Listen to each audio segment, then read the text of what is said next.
This is an unconstitutional bill.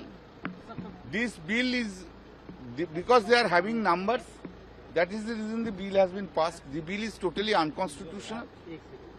The bill will, certainly the bill will be challenged, and it is unconstitutional. मुस्लिम के लिए this is dangerous for the Muslim community. मुस्लिम का बहुत हिंदू मुस्लिम करके देश के विभाजन करके ये लोग रख दिया. ये अभी इसका बहुत पेमेंट करना होगा बीजेपी को. आपको लगता है कि मुसलमानों का बड़ा प्रहार होगा इस बिल से? हाँ, Muslims are tortured by this bill. ये इतिहास में लिखा जाएगा. हमारे अधिकारों के ऊपर पूरी तरीके से कुठाराघात है और हमने बार बार चेताया कि आप जो बात यहाँ बोल रहे हो, आप कह रहे हो कि हमने वक्फ बाय यूजर को खत्म कर दिया, लेकिन वक्फ बाय यूजर के अंदर एक शब्द लगा करके सिवाय उन संपत्तियों के जिन संपत्तियों के ऊपर सरकारी कब्जा सरकारी ना हो, मतलब कब्जा सरकार का ना हो या वो विवादास्पद ना हो. और उसके लिए सबसे बड़ा उदाहरण उत्तर प्रदेश है. उत्तर प्रदेश में 14,500 हेक्टेयर में से 11,500 हेक्टेयर लैंड वक्फ की जो थी उसको सरकारी संपत्ति बनाने का काम किया गया, उसको विवादित करने का काम किया गया. तो ये बहुत बड़ा नुकसान मुसलमान को, वक्फ को, दोनों को होने जा रहा है. हम लोग इस लड़ाई को लड़ेंगे. चूंकि हमारे जो अधिकारों का संरक्षण बाबा साहेब भीमराव अंबेडकर के संविधान ने हमें धारा 14 के अंदर, धारा 16 के अंदर, धारा 25 के अंदर और धारा 26 के अंदर दिया, उसके ऊपर पूरी तरीके से बुलडोज किया गया. उसके ऊपर ओवरलैपिंग हुई.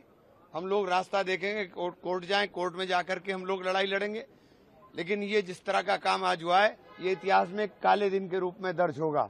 साहब, क्या कांग्रेस कोर्ट जाएगी या आप इंडिविजुअल किसी कैपेसिटी में जाएंगे कोर्ट? नहीं, देखिए हम लोग अब सब लोग इस बारे में चर्चा, क्योंकि अभी नहीं हुई, कोई भी चर्चा करेंगे इसमें. हम लोग सब लोग बात करेंगे और हम लोग जाएंगे. वक्फ अमेंडमेंट बिल आज लोकसभा में पास हो गया. आप लोग विरोध कर रहे थे, फिर भी पास हो गया. हाँ, फिर तो पास होने वाला ही था.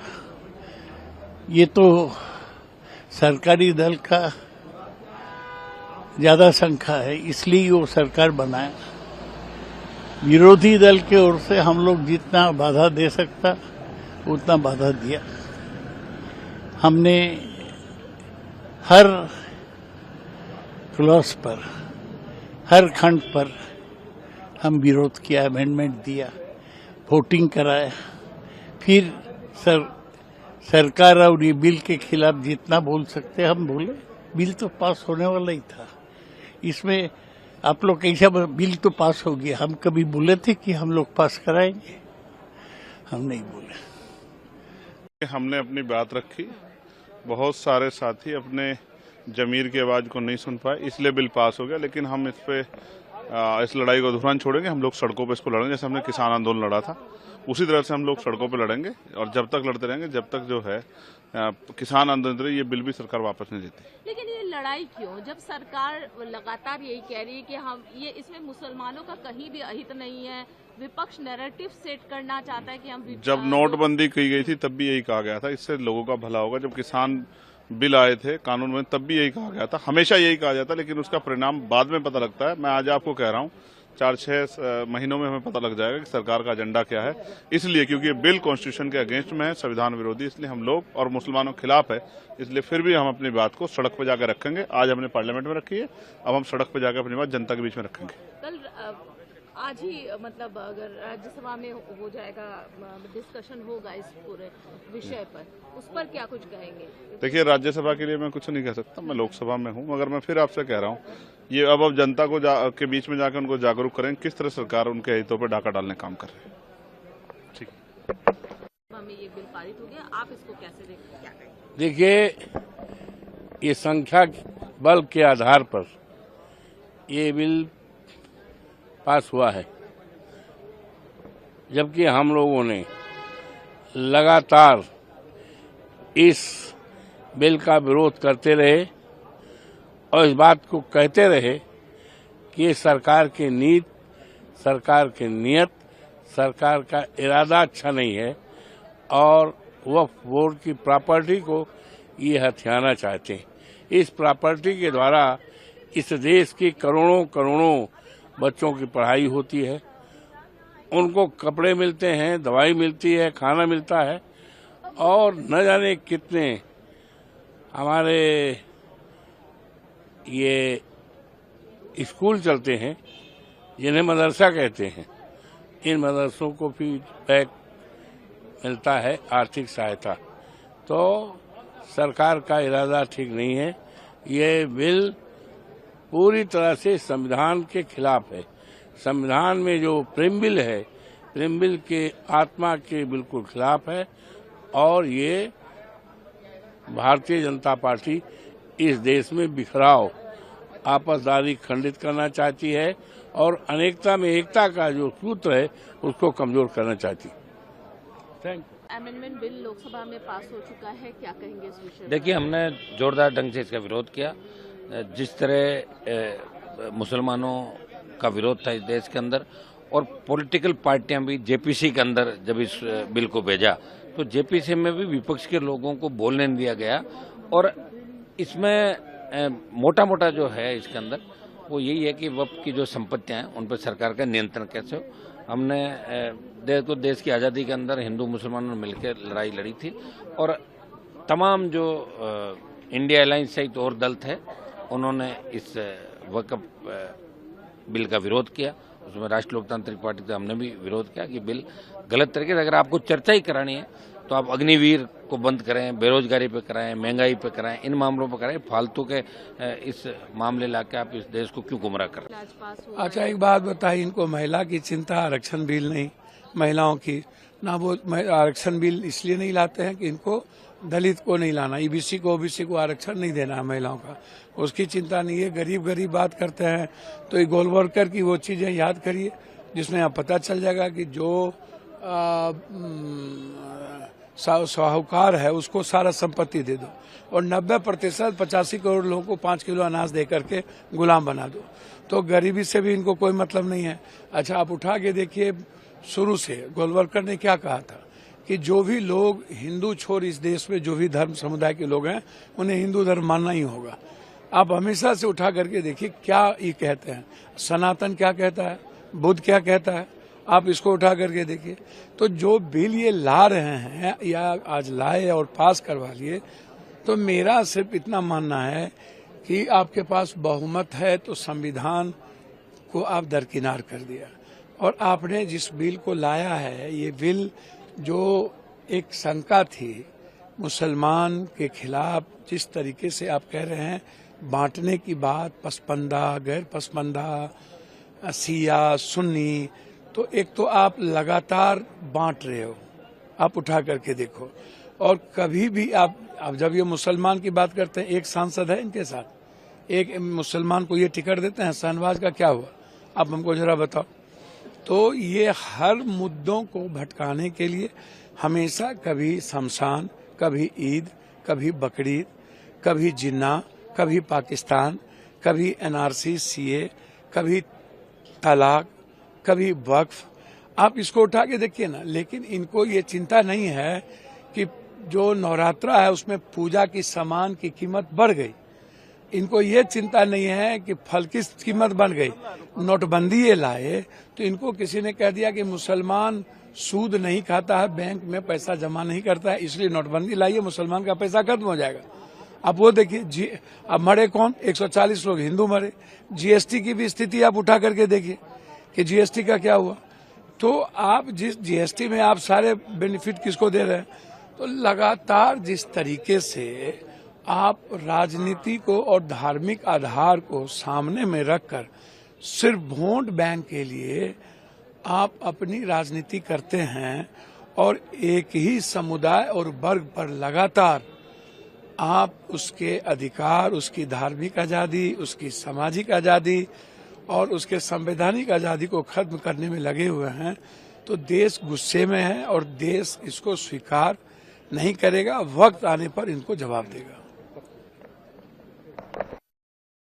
ये तो जैसे आपने ही कहा, महत्वपूर्ण बिल था और ऐतिहासिक बिल था, और एक बहुत बड़ा रिफॉर्म है सबको न्याय देने के लिए, और जो पेंडिंग केसेस है ट्रिब्यूनल में, कोर्ट में, वो सबको एक साथ मुक्ति देके न्याय देने के लिए एक बहुत बड़ा स्टेप, सबके साथ सबके विकास, ये विचार मन में रखते हुए आज प्रधानमंत्री जी के नेतृत्व में आज ये बिल पारित हुआ है। ये ऐतिहासिक दिन है। मैं विशेष रूप से किरण रिजिजू। कौन सा बिल? ये वक्फ बिल। वक्फ बिल उम्मीद जिसकी हम बात करते हैं, एक नई आशा है इससे, क्योंकि जो मुस्लिम समुदाय के बच्चे हैं, महिलाएं हैं, वो गरीब मुस्लिम परिवार जिनको इसके लाभ से दूर रखा गया, पिछले 75 वर्षों में 60 वर्ष कांग्रेस की सरकार रही और 1995 के बाद 2013 में जब इसमें संशोधन किए गए तो इतनी ताकतें दे दी गई कि मात्र 200 लोगों के हाथ में 2 लाख करोड़ रुपए से ज्यादा की संपत्ति, 9 लाख एकड़ से ज्यादा जमीन, और यही नहीं, जिस जमीन से लगभग 12,000 करोड़ रुपए साल की कम से कम आमदन हो सकती थी सच्चर कमेटी की रिपोर्ट के अनुसार, यानी कि पिछले 20 सालों में 2.5 लाख करोड़ रुपए से ज्यादा अब तक कमाई हो गई होती, गरीब मुसलमान भाई और बहनों की भलाई हो गई होती। कांग्रेस ने वो नहीं की, चंद गिने चुने लोगों के हाथ में देकर रखा। और इसमें जिस तरह का भ्रष्टाचार एक के बाद दूसरा राज्य में हुआ, चाहे वो बंगाल की बात करें, महाराष्ट्र की बात करें, कर्नाटक की बात करें, केरल की बात करें, यूपी की बात करें, जहां जहां विपक्ष की सरकारें रही, इनके नेताओं के नाम, उनके संरक्षण, ऐसा करके अन्य लोगों को उसमें लाभ मिले। इसमें स्पष्ट दिखता है कि वक्फ के बिल में बदलाव इसलिए नहीं चाहते थे कि कईयों की दुकान भ्रष्टाचार की चलती थी। भारतीय जनता पार्टी पारदर्शिता और जवाबदेही लाना चाहती थी, जिससे भ्रष्टाचार बंद होता तो कांग्रेस और इनके सहयोगियों की दुकान बंद होती। ये वक्फ बिल पारित हुआ है। आज से देश के उन वाकिफ को, जिनके मन में अपनी प्रॉपर्टी को गॉड के नाम पे वक्फ करने का काम करते थे और उसकी इनकम से गरीब को, महिलाओं को, खवातीन और पसमानदा को उसका फायदा मिले, जो अभी तक नहीं मिल रहा था। आज का दिन एक ऐतिहासिक हो गया कि अब केवल फायदा नहीं मिलेगा, बल्कि उस वक्फ बोर्ड में ओबीसी के लोग, पसमानदा महिलाओं का प्रतिनिधित्व होगा। अब केवल वक्फ के और किसी गवर्नमेंट या प्राइवेट के डिस्प्यूट में उसको हाई कोर्ट, सुप्रीम कोर्ट जाने का अधिकार मिलेगा। आज जिस तरीके से पिछले वर्षों से 123 बड़ी प्रॉपर्टी जो ब्रिटिशर्स ने यहाँ एक्वायर किया था उस पर वक्फ क्लेम कर रहा था, इसी तरह से देश के और हिस्सों में था, आज उसका पटक्षेप हुआ है।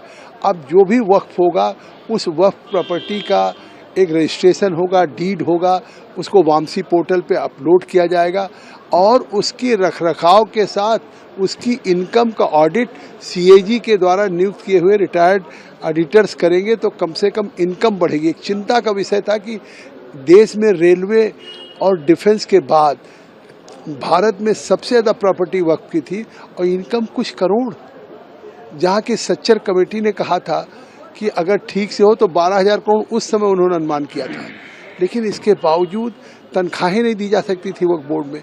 तो आज जिस तरह से सरकार ने कहा था कि हम इस वक्फ बिल को इसलिए अमेंड कर रहे हैं कि जिससे ट्रांसपेरेंट हो और लोगों का इसका फायदा मिले, गरीब को, आम मुसलमान को। अड़ी हुई थी इस बिल को पास कराने के लिए और हमें अफसोस है, हम लोगों ने पूरी तरह से विरोध और प्रदर्शन किया और पूरी ताकत के साथ में हमने, हमारी पार्टी ने, हमारे नेता माननीय अखिलेश यादव जी ने, लेकिन सरकार ने ये बिल पास करा लिया।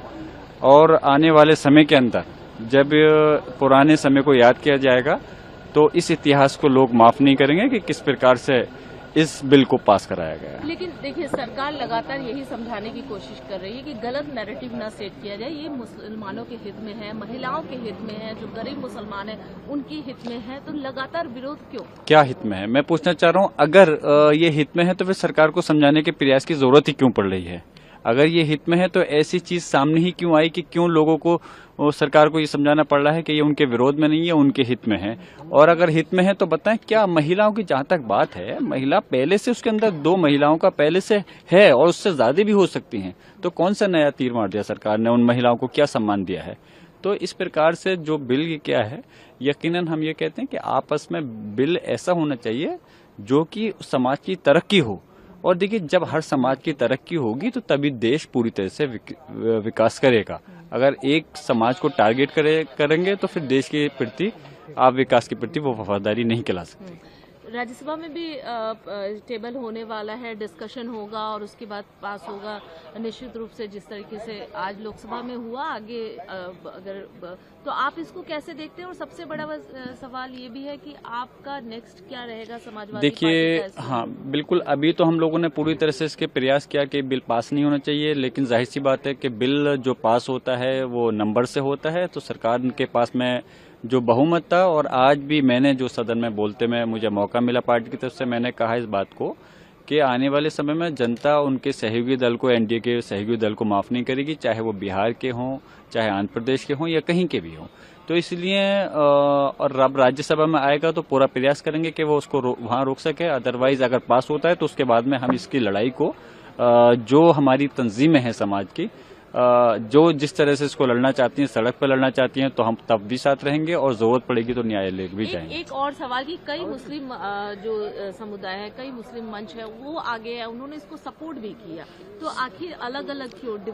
कोई सपोर्ट नहीं कर रहा। देखिए, जहां तक बात है मिसाल के तौर पर कि अगर कहीं 95% अगर किसी चीज में कहीं वोट समर्थन में है या किसी चीज के विरोध में है तो लगभग वो 100% के ही कहलाते हैं। और मैं इस बिल में मैं गारंटी के साथ में कहता हूँ, हमारे समाज का आप 1% तो छोड़िए, कुछ % भी लोग मुश्किल से साथ हो पाएंगे इस बिल के, क्योंकि जाहिर सी इस बिल को क्लियर है, ये बिल जो है हमारे समाज को तोड़ना और कमजोर करने के लिए लाया गया। जैसा बिल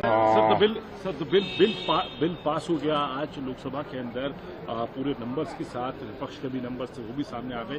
किस तरीके से देखते हैं, क्योंकि विपक्ष की तरफ से बार बार ये प्रहार किया जा रहा था कि जो एनडीए के सहयोगी दल है वो कहीं ना कहीं अपनी विचारधारा से समझौता कर रहे हैं, और इस बिल को लेकर आप लोगों को, भाई देखिए, कोई समझौता नहीं कर रहा। और ये बात ना विपक्ष को भी अब समझने की जरूरत है कि अगर किसी की बेहतरी के लिए अगर कुछ किया जा रहा है, संशोधन किए जा रहे हैं, तो उसको भी ईमानदार तरीके से विपक्ष सुधारे ना। अगर पारदर्शिता किसी सिस्टम में लाने का प्रयास किया जा रहा है तो उससे ऐतराज किस बात का है? अगर एक ऐसा संशोधन लाया जा रहा है जो उस वर्ग के गरीब लोग हैं उनको मुख्य धारा के साथ जोड़ता है, तो इसमें तकलीफ क्या है? दिक्कत यह है कि जस्ट बिकॉज एनडीए लेके आ रहा है, प्रधानमंत्री नरेंद्र मोदी लेके आ रहे हैं, तो ये गलत ही है। और हर बार सिर्फ इसका विरोध इसलिए करो क्योंकि एनडीए की सरकार लेकर आ रही है। और विरोध करने का तरीका आप तथ्यों पे कीजिए ना।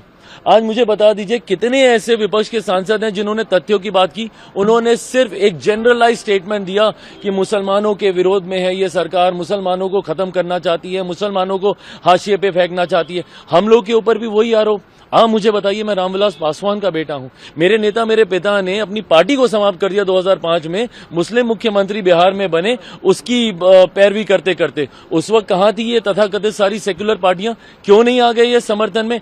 आज मेरी धर्मनिरपेक्षता के ऊपर, आज मेरे सेक्युलरिज्म के ऊपर आप सवाल खड़े करते हैं, बट उन लोग का आप साथ देते हैं जिनको सच्चर कमेटी की रिपोर्ट कहती है कि भैया मुसलमान की बदहाल परिस्थिति के जिम्मेदार ये लोग हैं। कांग्रेस का आप साथ देंगे, राजद जैसी पार्टी का साथ देंगे जिन्होंने खुद वक्त को लेकर, लालू जी का बयान वायरल है आज की तारीख में, हर कोई जान रहा है उन्होंने क्या कहा क्या नहीं। और विपक्ष की ये आदत बन गई है डराने की लोगों को। इन्होंने इसी तरीके से डराते डराते सीए के बारे में इन्होंने भ्रम फैलाने का प्रयास किया कि वो नागरिकता छीन लेगा। कौन से मुसलमान की नागरिकता छीन ली गई मुझे बताइए? मैंने सदन के इसी पटल में मैंने बोला था कि हाथ कंगन को आरसी के आने वाले समय में पता चल जाएगा किसकी नागरिकता गई। इतना समय हो गया, कौन से मुसलमान की नागरिकता छीन ली गई? धारा 370 हटाने को लेकर इसी तरीके का भ्रम फैलाया गया। हर बार लोगों को सिर्फ डरा कर, और आज पुनः अगले 2 साल में पता चल जाएगा ना, 2029 में हम लोग फिर जाएंगे चुनाव में, 29 के चुनाव में परिणाम दिख जाएंगे। अभी बिहार का चुनाव है 6-7 महीने के बाद, उसमें पता चल जाएगा भैया। अगर आप मुसलमानों के हक में, और ऐसे मुसलमानों के हक में जो गरीब वर्ग से आते हैं, उनको मुख्य धारा के साथ जोड़ने की सोच के साथ लाते हैं, तो इन लोगों को तकलीफ होती है। क्यों? क्योंकि ये लोग भ्रष्टाचारियों का संरक्षण करने की सोच रखते हैं।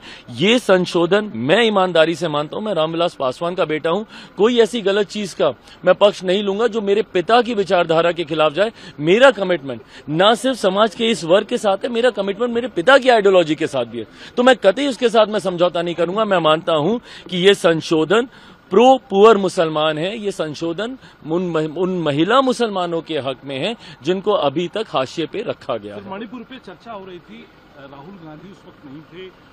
अब ये बता दीजिए इन लोगों की गंभीरता, एलओपी की गंभीरता बताइए। आज सुबह जब ये भी आया, जब ये वफ्द को भी जब इंट्रोड्यूस किया जा रहा था, for the longest time LOP was missing. अभी जब मणिपुर वाला मामला, मणिपुर इतनी बार ये लोग कह रहे हैं, उसका राजनीतिकरण कर रहे हैं, सब कर रहे हैं। और जब गृह मंत्री जी जब उसके ऊपर जब जवाब दे रहे हैं, जब अपनी बातों को रख रहे हैं, जब स्पष्टीकरण दे रहे हैं, आपके सवालों के जवाब दे रहे हैं, तो आप मौजूद रहना भी जरूरी नहीं समझते। वक्त के दुनिया भर के ये लोग माहौल बना रहे हैं, जनता के बीच जा रहे हैं, मुसलमानों के बीच जा रहे हैं। आप दिन के विजुअल्स निकाल के देखिए, विपक्ष के कितने सांसद कब कब मौजूद थे। और खास तौर पर एलओपी की भूमिका, भाई you have to be present in the house, counter us every time, then you say that कि ये स्पीकर आपको बोलने नहीं देते, सरकार आपको बोलने नहीं देती। आप रहिएगा तब तो आप बोलिएगा, आप रहेंगे नहीं तो बोलेंगे कब। विपक्ष ने तमाम अमेंडमेंट रखे और मणिपुर पे भी चर्चा हुई, किस तरीके से? आज वक्त पे मुझे लगता है कि रिकॉर्ड चर्चा यहाँ पर हुई, 12 घंटों से ज़्यादा चर्चा विचार विमर्श इस बिल पर हुई। और ये बिल रिवॉल्यूशनरी बिल आज इस सदन में पास हुआ पूर्ण बहुमत से। मैं सरकार को बहुत बहुत बधाई देता हूँ कि उन्होंने एक रिफॉर्मेटिव चेंज 370 ट्रिपल तलाक सीए के बाद आज एक रिफॉर्मेटिव बिल हमारी सरकार लेके आई और पूर्ण बहुमत से वो पास हुआ। इसके बाद गरीब मुसलमान जो लोग हैं उनका उद्धार, उनको मेन स्ट्रीम में लाने का काम इस बिल के माध्यम से होगा।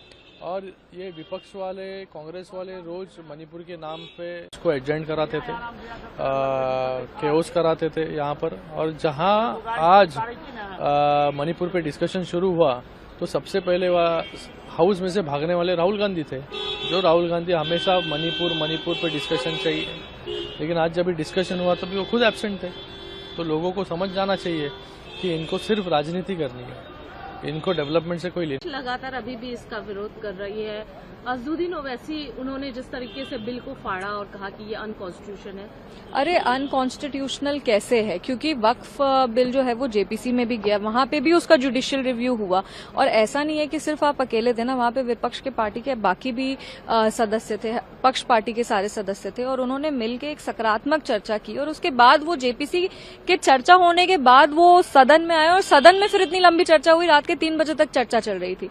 तो सिर्फ ये कह देना कि अनकॉन्स्टिट्यूशनल है, हम लोग कह रहे कि अगर अनकॉन्स्टिट्यूशनल है तो वो कैसे, आप तर्क तो पेश करिए। पर वो ये कर नहीं पा रहे, बस कह देने से कि अनकॉन्स्टिट्यूशनल है ऐसे नहीं होता है।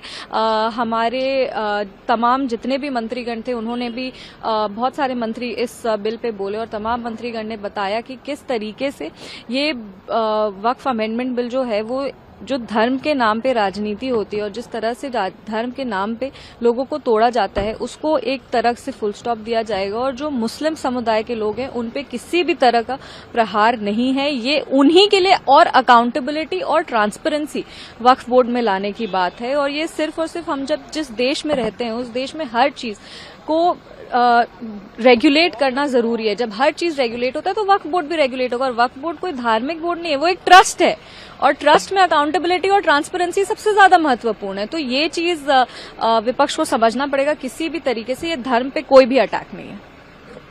इस पार्टी मांग करती है सरकार से, तथा बहुत आरोप लगाए जाते हैं, लेकिन आज जब गृह मंत्री सफाई दे रहे थे तो leader of opposition Rahul Gandhi उस वक्त मौजूद नहीं थे, सदन से चले गए। देखिए बात ये है, जब सुबह वक्फ बिल आएगा, इसके अलावा तो कोई बात नहीं थी। 8 घंटे उसके ऊपर चर्चा होगी, चर्चा के बाद जो भी निर्णय होगा, जो भी पास होना है या नहीं होना है, उसके ऊपर लोग वोटिंग करेंगे, जहाँ जो भी फैसला होगा। तो उसके लिए सभी पार्टियों ने भी जारी किया था। लेकिन बाद शाम पता चलता है कि मणिपुर भी लेके आ रहे हैं। तो अभी 2-2:30 बजे तक तो वो चला है जी मणिपुर का बिल, वक्फ का। तो उसके ऊपर लंबी चर्चा की, हमारे सभी सांसद बैठे हुए हैं। और सुबह के आप समझोगे, हमने पहले 9:30 बजे पार्टी का मीटिंग लिया। अभी इतने समय में कैसे तैयारी हुई? हमने बहुत सारी इंडिया अलायंस के सभी पार्टी ने बोला आप इसके ऊपर सुबह चर्चा कीजिए। हम चर्चा करने के लिए हम ही मांग रहे हैं, हमें चर्चा तो करने दीजिए। लेकिन सरकार ने अंधेरे के रास्ते में भागने की एक रास्ता ढूंढा है क्योंकि फिर सभी दल जो है वो वॉकआउट कर गए कि हमने इस पर बात ही नहीं करना। तो इसलिए ये इनका एक चोर मोरी का तरीका था, रात के अंधेरे में भागने का तरीका था। ये जल्दी जल्दी, क्योंकि इनके पास नंबर गेम तो है ही है, इनको पता हमने नंबर गेम से पास होना है, तो ये उसी तरीके को ये अपनाते हुए, क्योंकि स्पीकर साहब ने जब उनको रिक्वेस्ट भी की, हमने बोला कि अभी 2 बज गए हैं, अब सुबह हो गई है, 9 बजे हमारी पार्टी की भी मीटिंग है, तो आप सुबह 11 बजे आप इसको ले आइए, 12 बजे आप क्वेश्चन आवर के बाद। तो वो नहीं माने, तो पार्टी सारी आउट होगी, वॉकआउट करके। और सर वक्त टू अमेंडमेंट बिल बहुविध जो कांग्रेस ने 2013 में गलत किया था तुष्टीकरण को लेकर के, उसका शुद्धिकरण किया गया और गरीबों के लिए, महिलाओं के लिए उसमें सबका स्थान रखा गया है। हम उम्मीद करते हैं कि अब आने वाले दिन में एक खुशहाल वक्फ बोर्ड का दृश्य होगा। इन्हें की जमीन हड़पो नहीं, बल्कि गरीबों को जमीन पर हक मिले। दादा विपक्ष कह रहा है कि बुलडोज किया गया है संख्या के बल पे ये। नहीं, उनका तो कहने का काम है, किसी को बुलडोज नहीं किया गया। कांग्रेस ने जो 2013 में किया था उसी के कारण हुआ। और आपने सुना होगा 95 के पहले तो वक्फ बोर्ड था भी नहीं, ट्रस्ट था। सर वक्त अमेंडमेंट बिल कल आ जाओ, तुम भी आ जाओ। उसको लेकर के क्या कहिए? आपने कहा कि वक्त की जमीन पटना से लेकर कई सारे एग्जाम्पल भी दिए थे, आ जाइए इसको लेकर। रात का लगभग 3 बज रहा है। हमें संतोष है कि ऐतिहासिक निर्णय हुआ है, वक्फ बिल पारित हो गया है और मणिपुर के राष्ट्रपति शासन का अनुमोदन भी हो गया है। बड़ा सवाल यह है कि वक्फ की संपत्ति जनता के उपयोग में आएगी या कुछ के उपयोग में आएगी। आज के संशोधन से ये गरीब, बेवा, अनाथ बच्चे, महिलाएं, बाकी सबों के लिए इसका उपयोग होगा। ये मैंने सवाल किया था और आज आपके सामने कर रहा हूं। लाखों संपत्ति है, एक यूनिवर्सिटी आई, एक मेडिकल कॉलेज आया क्या, एक स्कूल खुला, एक स्किल सेंटर खुला क्या? क्यों? तो ये जो मुतवल्ली जो सिर्फ मैनेजर होते हैं, कैसे मैनेज कर रहे थे? सच्चर कमेटी ने ही कहा कि कितनी कमाई घटती है वक्त की, तो अब बढ़ेगी और एक नया रास्ता खुलेगा और पासबंदा मुसलमान, गरीब मुसलमान, पिछड़े मुसलमान, जिनकी कोई चिंता नहीं होती थी, वो चिंता की जाएगी। सर मणिपुर को लेकर भी गृह मंत्री ने विधिवत जानकारी। धन्यवाद, तो हो गया, अच्छा है, चलो। राहुल चले गए थे, मणिपुर पर चर्चा हो रही थी। वो कितने गंभीर है बताने की जरूरत है क्या आपको?